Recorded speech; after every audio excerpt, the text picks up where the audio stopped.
Hello दोस्तों, मैं सोहन सिंह। आज आपको स्टॉक मार्केट में जो गिरावट है उसके बारे में कुछ जानकारियाँ दूंगा। तो दोस्तों, जैसा कि अपना इंडियन स्टॉक मार्केट लगातार गिरावट में है, अब उसमें हमें क्या करना चाहिए। कई लोग इस बारे में सॉल्यूशन चाहते हैं। देखो दोस्तों, यहाँ पे हमें यह समझना ज़रूरी है कि स्टॉक मार्केट में जो हमने निवेश किया हुआ है वो हमने किसी बिजनेस में निवेश किया है। तो यदि आपने किसी बिजनेस में निवेश किया है तो उस पर हमें पूरा समझदारी से उसे आकलन करना चाहिए।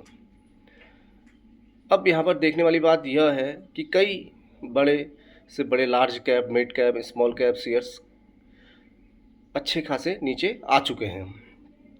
अब यहाँ पर हमें दो चीज़ें समझनी है। पहला यह, अगर सपोज किसी ने ऑलरेडी निवेश किया हुआ है उसे अभी क्या करना चाहिए। दूसरा यह कि किसी को यहाँ पे अपना निवेश स्टार्ट करना है या किसी का ऑलरेडी पोर्टफोलियो है, निवेश है, हुआ है और उसे दोबारा पैसे लगाने हैं, तो यहाँ पे उसे क्या करना चाहिए। ये दोनों बातें अलग अलग हैं। अब पहली बात यह, यदि किसी का ऑलरेडी निवेश हुआ है तो उसे क्या करना चाहिए।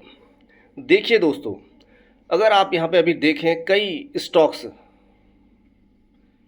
जो अपने आप में मार्केट लीडर हैं उनके प्राइस भी हाई से 15-20% नीचे आ चुके हैं। तो इस तरीके से दोस्तों हमें यह देखना है कि हमारे जो पोर्टफोलियो में स्टॉक्स हैं, क्या वो आगे उनकी ग्रोथ स्टोरी इंटैक्ट है या वह आपको कहीं कुछ कमज़ोर दिखते हैं ग्रोथ स्टोरी के मामले में। तो यह पहले आपको आकलन करना है।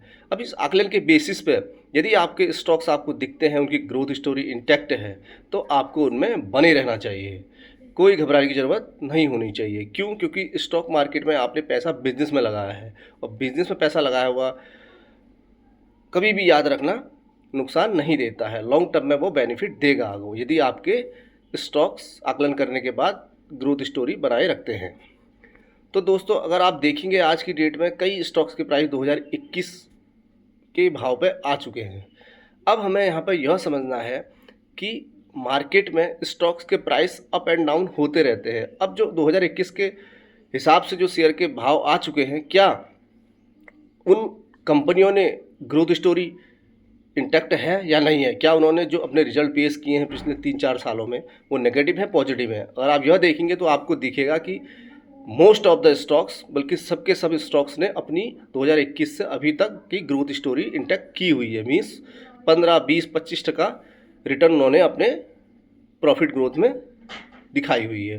तो यदि उन्होंने 4 साल में अपने प्रॉफिट ग्रोथ दिखाई हुई है तो स्टॉक्स अगर यहाँ पे 2021 के प्राइस पर आया है तो ऑलरेडी वो डिस्काउंटेड भाव पे आना शुरू हो गया है। तो यहाँ पे आपको घबरा कर अपने स्टॉक्स को नहीं बेचना चाहिए, समझदारी से काम लेना चाहिए। अब दूसरा यह कि सपोज करो आपको नया निवेश करना है या आपके पास ऑलरेडी पोर्टफोलियो है, उस पर आपको दोबारा से पैसा लगाना है, तो उस केस में आपको यह देखना है, यदि आपके स्टॉक्स आकलन करने के बाद आपको दिखता है कि इन स्टॉक्स में आगे ग्रोथ स्टोरी इंटैक्ट है, तो आपको उन्हीं में अपना पैसा एवरेज आउट करना चाहिए। कैसे करना चाहिए? स्टगर्ड वे में।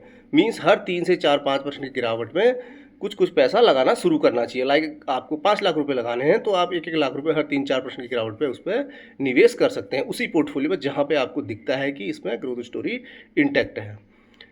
अब दूसरा यह कि आपको नया निवेश करना है, नए स्टॉक्स में, नई कंपनी में निवेश करना है, तो वहाँ पे आपको कोशिश करनी चाहिए। अभी कई लार्ज मिड कंपनियाँ अपने हाई से 20-30% नीचे हैं, तो आपको उन स्टॉक्स में ही निवेश करना चाहिए। क्यों? क्योंकि जब मार्केट यहाँ से अप मूव करेगा तो वही शेयरों में सबसे पहले ऊपर का मोमेंट आएगा और उससे यह होगा कि आपको प्रॉफिट होना स्टार्ट हो जाएगा। और लॉन्ग टर्म में आप कभी भी याद रखिएगा, मार्केट ऊपर ही जाता है। शॉर्ट टर्म में मार्केट में अप एंड डाउन होते रहते हैं। तो दोस्तों, घबराने की ज़रूरत नहीं है, आपको समझदारी से काम लेना है। अपने स्टॉक्स पोर्टफोलियो का आकलन कीजिए। कहीं पर रीबैलेंसिंग करनी है तो आप उसे रीबैलेंसिंग कर सकते हैं। सपोज किसी स्टॉक्स में आपके कम ग्रोथ आपको नज़र आती है आने वाले समय में, तो आप देखिए कि उसके अलावा पोर्टफोलियो के अलावा कौन से स्टॉक्स में ज़्यादा ग्रोथ आ सकती है, तो आपको उन स्टॉक्स में निवेश करना चाहिए। समझे दोस्तों? तो यह मेरी वीडियो है। आगे भी मैं आपको कुछ वीडियोस शेयर करूंगा जिससे कि आप लोगों को हेल्प मिले। अगर आप चाहते हैं कि आगे भी मेरी वीडियो देखेंगे तो आपको इसे चैनल को सब्सक्राइब करना ना भूलें। थैंक यू दोस्तों।